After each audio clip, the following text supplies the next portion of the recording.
मित्रों नमस्कार, मेरे चैनल रुद्र न्यूज़ में आपका स्वागत है। आज हम चर्चा करेंगे मोदी जी के अमेरिकी विज़िट की, जो शुरू हो चुकी है।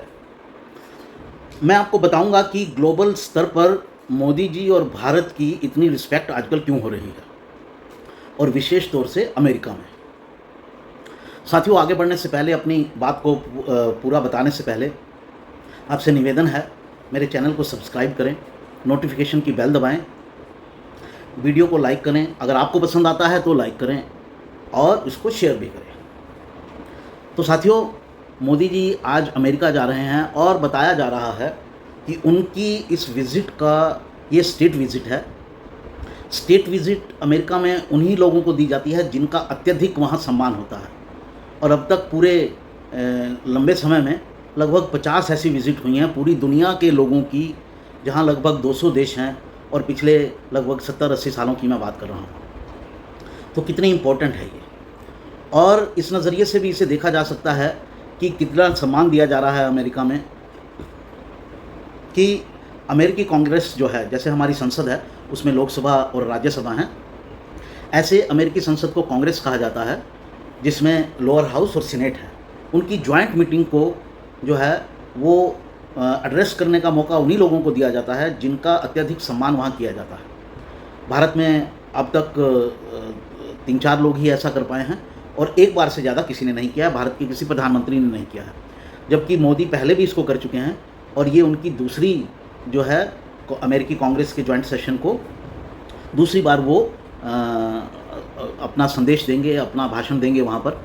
यह बात भी अमेरिका में पहुँचे वर्ल्ड के बहुत कम लोगों को मिली है। तो ये अपने आप में शो करता है कि अमेरिका में मोदी जी को कितनी रिस्पेक्ट दी जा रही है। लेकिन मूल मुद्दा ये है कि ये रिस्पेक्ट दी क्यों जा रही है। मैं एक होलिस्टिक पर्सपेक्टिव लूँगा। कुछ इमीडिएट रीज़न हैं जो अमेरिकी नेशनल इंटरेस्ट में हैं, कुछ ऐसे रीज़न्स हैं जो दोनों के इंटरेस्ट में हैं। तो एक एक करके मैं ये मुद्दा उठाता हूँ। बहुत सारे पॉइंट्स हैं, तो एक एक करके इस पर चर्चा करते हैं। पहला पॉइंट जो मेरे मन में आता है वो ये है कि नरेंद्र मोदी जो हैं, उन्होंने पिछले कुछ सालों में, 9-10 सालों में जो उनका शासन हुआ है, और उससे पहले गुजरात में, तभी से उनका जो है एक इंटरनेशनल व्यू बनने लगा था।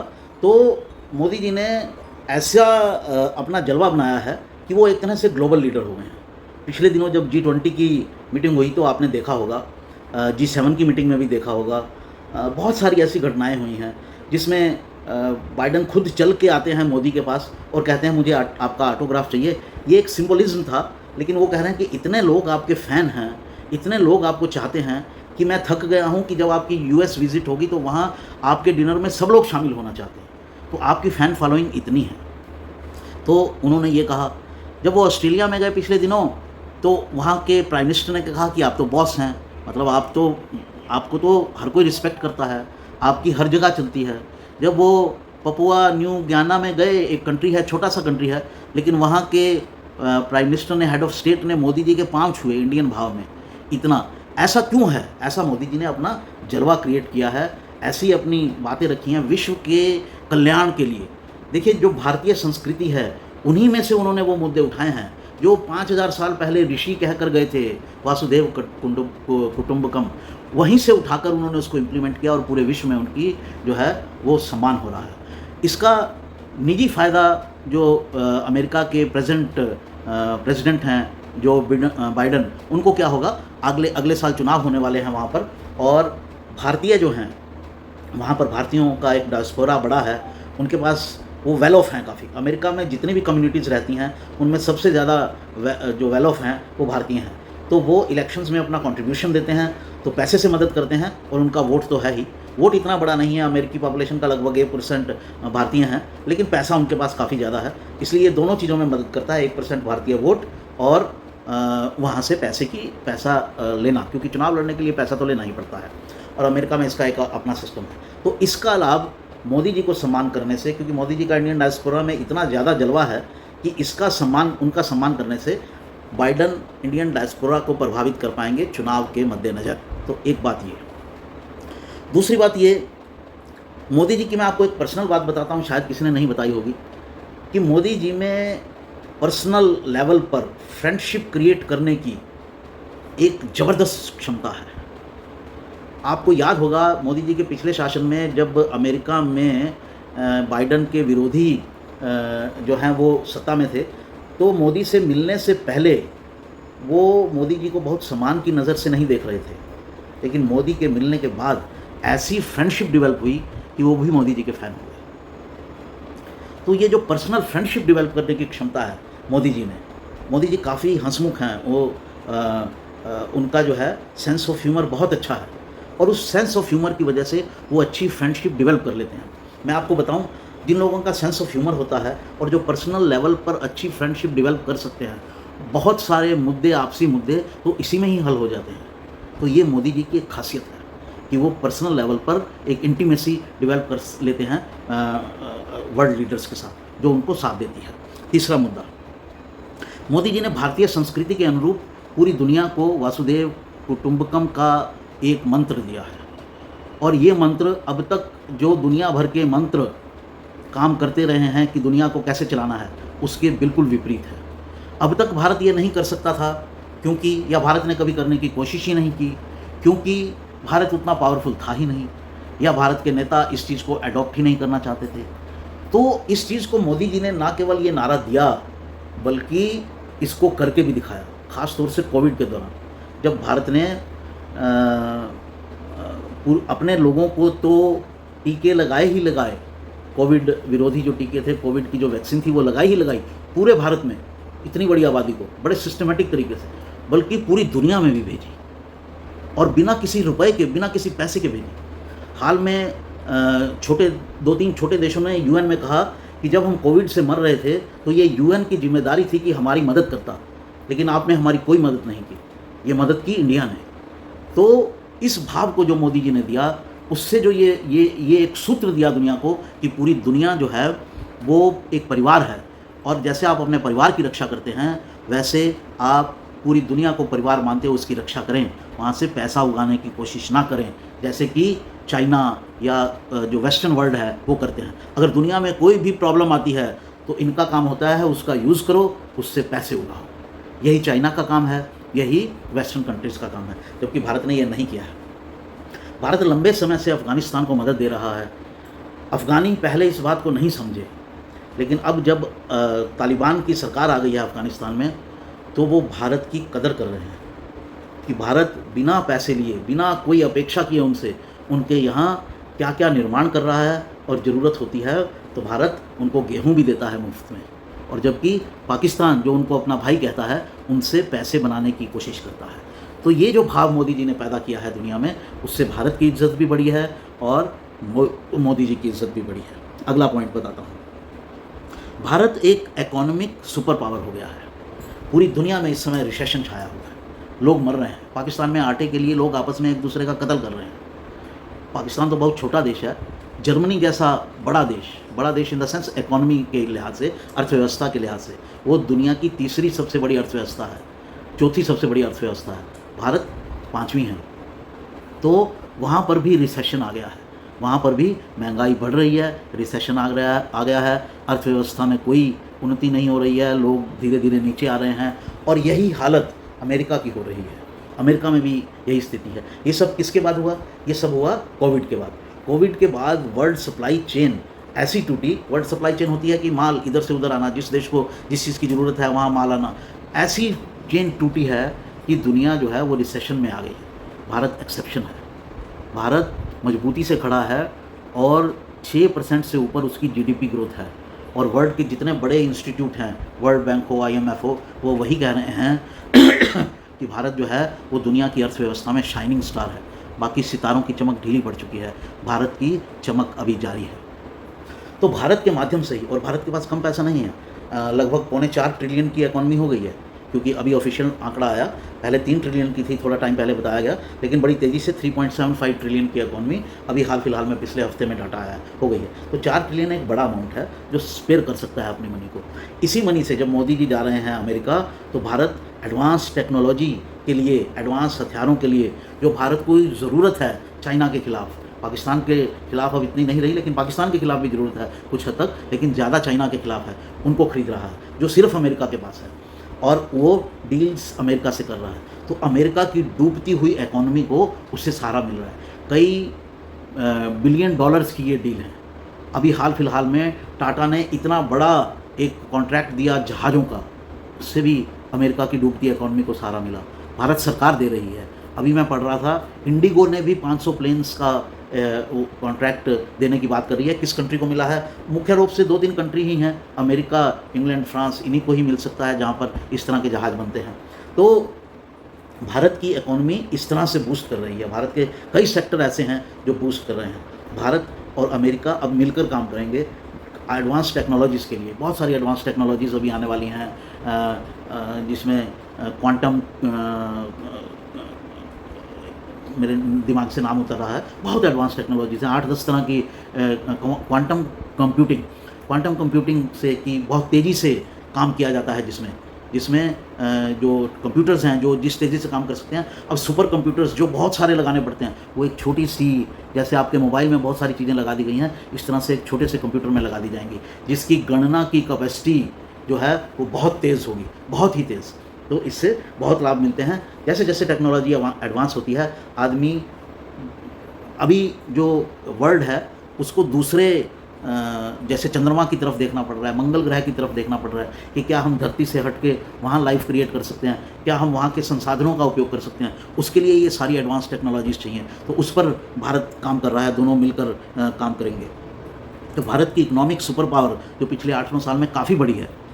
जब यूपीए गई थी, लाख वो दावे कर लें, झूठ बोलें, पी चिदम्बरम जी का तो काम है, तो वो भारत की इकॉनमी 10वें नंबर पर थी, आज वो 5वें नंबर पर है। पिछले देखिए कितने सालों में, 2014 से पहले भारत 53 और 14, 67 साल में भारत की इकॉनमी जो है वो 10वें नंबर पे आई दुनिया के, और पिछले 9 साल में वो 10वें से 5वें नंबर पर आ गई। कितना बड़ा क्वांटम जंप है ये भी।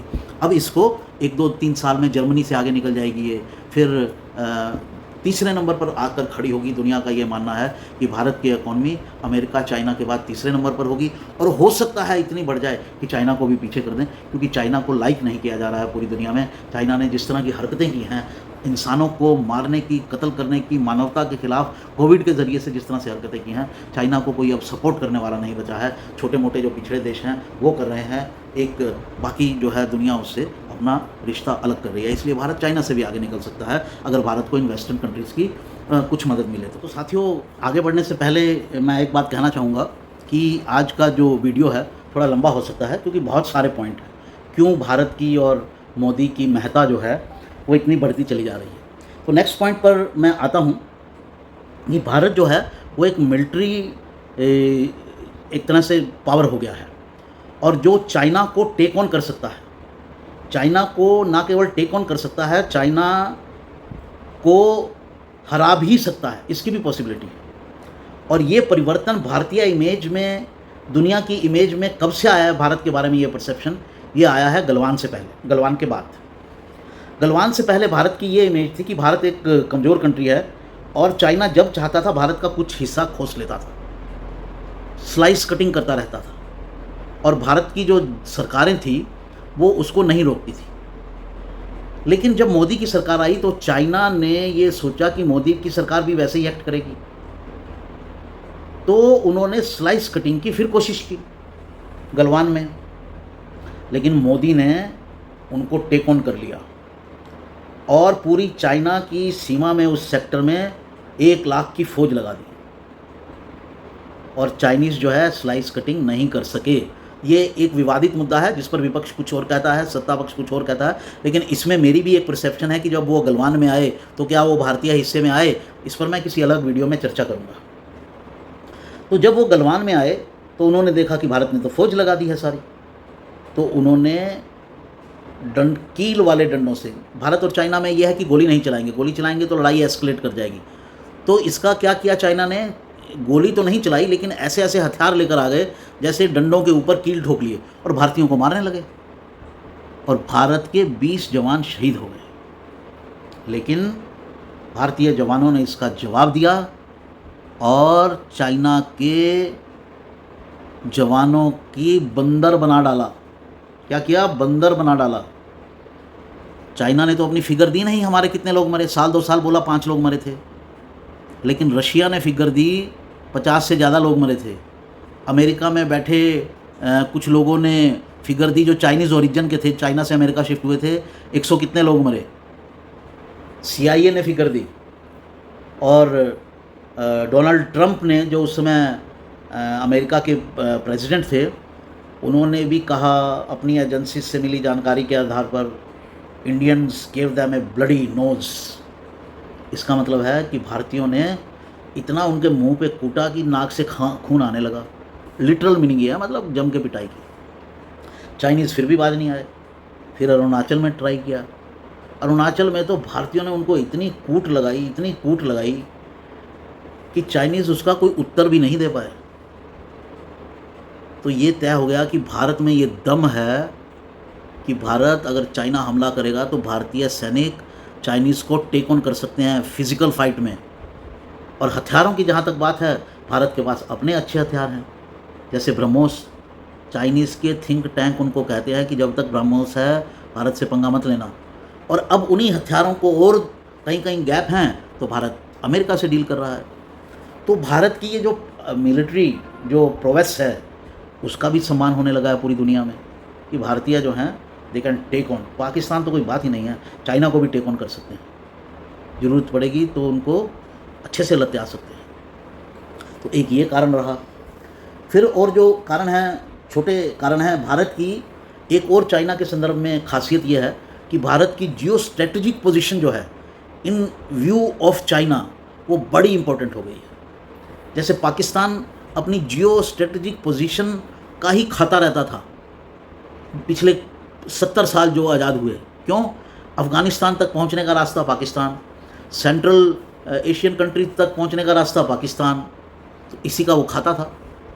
तो अब चाइना के संदर्भ में भारत की जियो स्ट्रेटजिक पोजीशन जो है वो बड़ी इंपॉर्टेंट है। क्यों? जितना भी दुनिया का ट्रेड होता है, या चाइना के पास जितना भी तेल जाता है, जो कि सबसे ज़रूरी चीज़ है, या और भी उसका ट्रेड होता है, 70% उसका ट्रेड जो होता है मलक्का स्ट्रेट से होता है। मलक्का स्ट्रेट कहाँ है? भारत के लक्षद्वीप के बिल्कुल पास, बड़ा छोटा सा रास्ता है। वहीं से चाइना के सारे जहाज़ जाते हैं। दूसरा रास्ता उसने कौन सा बनाने की कोशिश की? पाकिस्तान के ग्वादर के ज़रिए, ग्वादर पोर्ट के ज़रिए, वहाँ से सड़क के ज़रिए फिर चाइना के जिनजियांग प्रांत के अंदर। इन दोनों ही पोर्ट को कौन कंट्रोल कर सकता है? इंडिया। जो छोटी सी स्ट्रेट है मलक्का स्ट्रेट, भारत अगर अपने जहाज़ वहाँ खड़े कर दे तो चाइना का 70% ट्रेड रुक जाएगा, और बिना ट्रेड के चाइना कुछ है ही नहीं। उसने जो दूसरा रास्ता निकालने की कोशिश की ग्वादर के ज़रिए, वहाँ पर भी पिछले दिनों में भारत ने अपने दोनों नेवल शिप्स जो हैं बड़े, वो भेज दिए। वो क्या मैसेज था कि ज़रूरत पड़ी तो हम ग्वादर को भी जाम कर देंगे। कर ही सकते हैं, भारत तो वहाँ कर ही सकता है, और वहाँ तक तो अमेरिका भी आ सकता है, कोई भी कंट्री आ सकती है, यूरोप भी आ सकता है, मिलके ये उसको ग्वादर को भी कंट्रोल कर सकते हैं। तो उसके लिए जो लैंड की सहूलियत चाहिए होगी वो भारत के पास है, क्योंकि भारत ही सबसे नज़दीक पड़ता है। गुजरात से तो कुछ 100 किलोमीटर पर ही है। इतना नज़दीक है, भारत के मछुआरे पाकिस्तान की सीमा में घुस जाते हैं और पाकिस्तान के मछुआरे भारत की सीमा में आ जाते हैं। मतलब कहने का इतना नज़दीक है। मछुआरे भी जब फिशिंग मछलियाँ लेने जाते हैं तो उनकी सीमा में घुस जाते हैं। तो भारत की जियो स्ट्रेटजिक पोजीशन इम्पोर्टेंट हो गई है। और क्या है? और दूसरी जो चीज़ें हैं वो अलग किस्म की हैं। जैसे भारत के पास जो साइंटिस्ट, इंजीनियर्स और डॉक्टर्स का पूल है वो कई देशों की जनसंख्या से ज़्यादा है, और इनकी रिक्वायरमेंट किसको है? अमेरिका को। मैं अब बात को थोड़ा जल्दी करने की कोशिश करता हूँ क्योंकि वीडियो लंबी हो गई है। तो अमेरिका को जो सर्विसेज चाहिए वो भारत दे सकता है। अमेरिका में जितनी बड़ी एमएनसीज़ हैं उनको कौन चला रहा है? भारतीय चला रहे हैं, क्योंकि भारतीयों में टैलेंट है। तो ये ज़रूरी है। दोनों ही कंट्री लिबरल हैं अपनी नेचर में, और किसी देश में जाके वहाँ पाकिस्तानियों की तरह या इस्लामियों की तरह वहाँ की कल्चर को अपने हिसाब से मोड़ने की कोशिश नहीं करते। अपने कल्चर में रहते हुए उनकी कल्चर में समाने की कोशिश करते हैं, जो कि खासियत इस्लामियों में नहीं है। तो इस्लामी जो है अब पूरा यूरोप और अमेरिका समझ रहा है ये खप नहीं पाएंगे, ना फ्रांस में खप पा रहे हैं। जर्मनी की बुरी हालत हो गई है इन्हीं को लाने के चक्कर में। तो एक ये खासियत है। इस्लामियों की नेचर के अगेंस्ट भारतीय उस कंट्री को जाकर कॉन्कर करने की कोशिश नहीं करते जैसे इस्लामी करते हैं। और इकोनॉमी में इंडियंस का बहुत बड़ा कंट्रीब्यूशन रहता है। अमेरिका में इंडियंस जो हैं वो कुल 1% हैं और टैक्स में उनका कंट्रीब्यूशन 5% है। इंडियंस सभी पढ़े लिखे हैं लगभग, और एक पोस्ट ग्रेजुएशन डिग्री नहीं लेते, कई कई लेते हैं। और जितनी टॉप पोजीशन है सब पर इंडियंस होते हैं, चाहे यूनिवर्सिटीज़ हों, चाहे साइंटिस्ट हों, चाहे बैंकर्स हों, चाहे आईटी कंपनीज़ को रन करने वाले हों। मतलब टैलेंट इतना है, तो उस टैलेंट की पूरी दुनिया को ज़रूरत है। आखिर टैलेंट से ही तो दुनिया आगे बढ़ेगी, और दुनिया को आगे बढ़ने की ज़रूरत है। क्यों? क्योंकि धरती ख़त्म हो सकती है, तो धरती के अल्टरनेटिव क्या हैं? धरती के संसाधन ख़त्म हो सकते हैं, तो इन संसाधनों के अल्टरनेटिव क्या हैं? उसके लिए तो खोजने के लिए दिमाग चाहिए ना। तो वो दिमाग इंडियंस के पास है बड़ी संख्या में। इसलिए अमेरिका में जो भी इमिग्रेशन होता है 80%, 70-80% इंडियंस का होता है। मुझे एग्जैक्ट फिगर याद नहीं है, लेकिन मोटे तौर पर देखें तो ज़्यादातर इंडियंस होते हैं।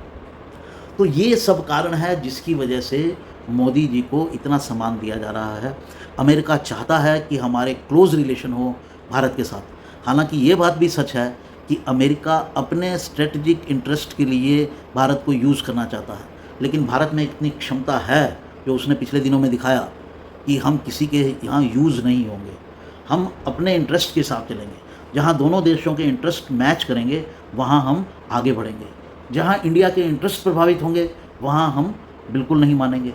इसके दो उदाहरण देता हूँ। जैसे भारत ने यूक्रेन और रूस के युद्ध में अमेरिका चाहता था कि भारत रूस के विरोध जाए, भारत ने इनकार कर दिया।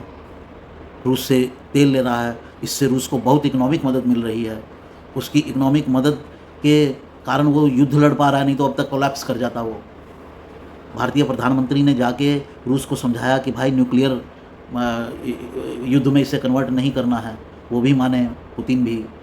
इसके अलावा अभी अमेरिका ने भारत को ये ऑफ़र दिया कि नाटो प्लस में आ जाइए। नाटो एक बहुत बड़ी कंट्री, पूरे यूरोप की कंट्रीज़ हैं जिनमें से अगर किसी पर भी युद्ध होता है तो सब इकट्ठे होकर उसका विरोध करते हैं। भारत को भी कहा, भारत का बड़ा इंटरेस्ट हो सकता था उसमें, लेकिन भारत ने मना कर दिया। भारत ने कहा हम चीन से निपट लेंगे। ये भी बहुत बड़ा मैसेज था अमेरिका के लिए भी और चाइना के लिए भी कि नाटो प्लस जैसी ऑफ़र को इंडिया ने ठुकरा दिया, कहा चीन से अकेले निपट लेंगे। तो ये बहुत भारत के विश्वास को दिखाता है। बहुत सारी चीज़ें बाहर नहीं होती हैं, देश के अंदर सिस्टम में काम कर रही होती हैं, एस्टेब्लिशमेंट में काम कर रही होती हैं। वहाँ पता रहता है कि हम क्या कर सकते हैं। हम 2.5 युद्ध अकेले लड़ सकते हैं, चाइना, पाकिस्तान और आधा अंदर से, जो भारत विरोधी लोग बैठे हैं भारत के अंदर, उनसे भी। तो साथियों, इसलिए मोदी जी की और भारत की इतनी पूछ हो रही है। भारत को इस स्तर पर लाने वाले मोदी जी हैं। पिछले 9 साल में उन्होंने गजब काम किया है, इस चीज़ से इनकार नहीं किया जा सकता। और जो लोग इनकार करते हैं वो सावन के अंधे हैं। भारत ने बहुत काम किया है और उसकी बहुत रिस्पेक्ट हुई है, इसीलिए मोदी जी को यूएस में इतनी रिस्पेक्ट दी जा रही है। साथियों, ये था मेरा आज का विश्लेषण। एक बार फिर निवेदन, सब्सक्राइब करें, नोटिफिकेशन की बेल दबाएं, वीडियो को लाइक करें, शेयर करें। आपसे मिलता रहूँगा, आपसे बातचीत करता रहूँगा। नमस्कार।